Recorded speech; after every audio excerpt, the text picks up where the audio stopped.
शिवांगी रसोई से पसीना पोंछते हुए निकली ही थी कि उसे बगल वाले कमरे से फुसफुसाने की आवाज़ आई। शिवांगी ने कमरे में झांका तो देखा कि सास सविता अपनी बेटी से धीमी आवाज़ में फ़ोन पर बात कर रही थी। बेटा सुमन, हमारा क्या है, आज नहीं तो कल चले जाएंगे, मगर तेरी भाभी को इतनी समझ तो होनी चाहिए कि अपनी सास को अच्छा अच्छा खाना खिलाए। जब देखो रोटी सब्जी दाल चावल यही बनाते रहती है, क्या रोज़ रोज़ ये खाना भाता है? तेरी भाभी सुबह 7 बजे उठती है। घर की लक्ष्मी को सुबह सूरज निकलने से पहले उठ जाना चाहिए, मगर उसे कौन समझाए। कपड़े धोने के लिए मशीन लगाती है, झाड़ू पोछा बर्तन सभी को बाई लगा रखी है। ठाट बाट तो देखो महारानी के, हम तो हमेशा हमारे कपड़े हाथ से ही धोते थे और काम वाली बाइयों के काम भला किसे पसंद आते हैं। शिवांगी ने सब कुछ सुना और अपने कमरे में आकर बैठ गई। उसकी आंखों में आंसू थे और वह अतीत में खो गई। जब वह शादी करके इस घर में आई थी, सविता जी और सुमन ने उसे कभी बहू वाला मान सम्मान नहीं दिया और ना किसी को देने दिया। पति शरद भी हमेशा शिवांगी को ही सुनाते। शिवांगी को इस बात का ज़्यादा अफसोस होता कि पति भी साथ नहीं देते, उल्टा माँ और बहन के बहकावे में आकर शिवांगी पर ही गुस्सा निकालते हैं।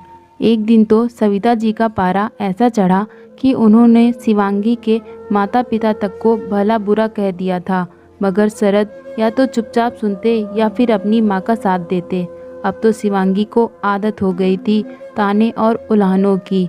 ऐसा नहीं है कि शिवांगी को गुस्सा नहीं आता था, मगर पलटकर जवाब देना उसके संस्कारों में नहीं था। शिवांगी मन ही मन कुढ़ती, मायके में भी नहीं बता सकती थी। उसके माता पिता की भी उम्र हो चली थी, इसलिए वह उन्हें टेंशन नहीं देना चाहती थी। पति शरद का तबादला दूसरे शहर में हो गया, जिस वजह से दोनों वहां जाकर बस गए। दूसरे शहर आकर 6 महीने ही हुए थे कि सासू माँ सविता जी को हार्ट अटैक आया और सविता जी का ऑपरेशन करवाकर सास और ससुर जी को शरद यहीं ले आए। बेटी सुमन की शादी हो गई थी, तो अब सविता जी फ़ोन पर बेटी को सारी राम कहानी सुनाती थी। मम्मा मम्मा कहते हुए 4 साल की सोनू जब कमरे में आई तो शिवांगी की तंद्रा टूटी। उसने सोनू को गोद में भर लिया और उसके साथ खेलने लगी। सविता जी बोली, शिवांगी खाना बन गया हो तो लगा लो। शिवांगी रसोई से दाल चावल सब्जी रोटी ले आई। उतने में शरद भी आकर डाइनिंग टेबल पर बैठ गया।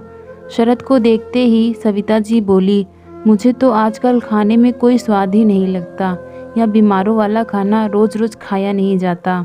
शरद बोला, माँ आपको तला हुआ और चटपटा खाना खाने के लिए डॉक्टर ने मना करके रखा हुआ है, इसलिए शिवांगी रोज ये खाना बनाती है।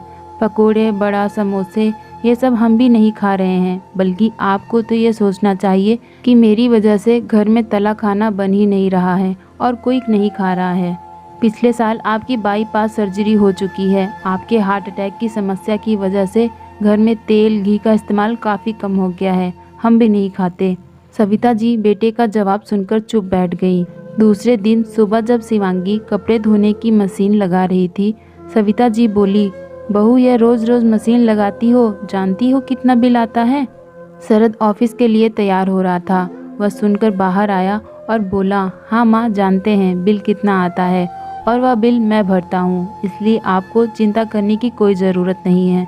और अगर शिवांगी दिन भर कपड़े बर्तन यही करेगी तो दूसरे काम कब करेगी? सविता जी फिर चुप बैठ गई। शिवांगी के लिए यह पल जिंदगी के खुशनुमा पल थे, जब पति शरद उसका साथ देता।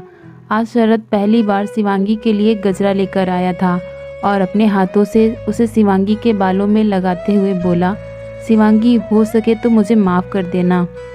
शिवांगी बोली, क्यों? शरद बोला, एक रोज़ जब मैं अपने कमरे में ऑफिस का काम कर रहा था, मुझे बगल वाले कमरे से माँ की आवाज़ें सुनाई दी। वह सुमन को तुम्हारे खिलाफ बातें बता रही थी और जब कमरे से बाहर आया तो मैंने तुम्हें यह सब सुनते देखा। तुम अपने कमरे में आकर रो रही थी। तब मुझे पहली बार सब समझ आया था कि अब तक मैंने जाने अनजाने में कितनी बार तुम्हारा दिल दुखाया होगा। शिवांगी बोली, आप सब समझ गए और आपने मेरा साथ दिया। यह मेरी ज़िंदगी के सबसे खुशनुमा पल हैं, मैं इन्हें कभी नहीं भूलूंगी। दोस्तों ये छोटी सी कहानी आपको कैसे लगी कमेंट करके बताइएगा और प्लीज़ वीडियो को लाइक और चैनल को सब्सक्राइब करना ना भूलें। Thank you so much for watching.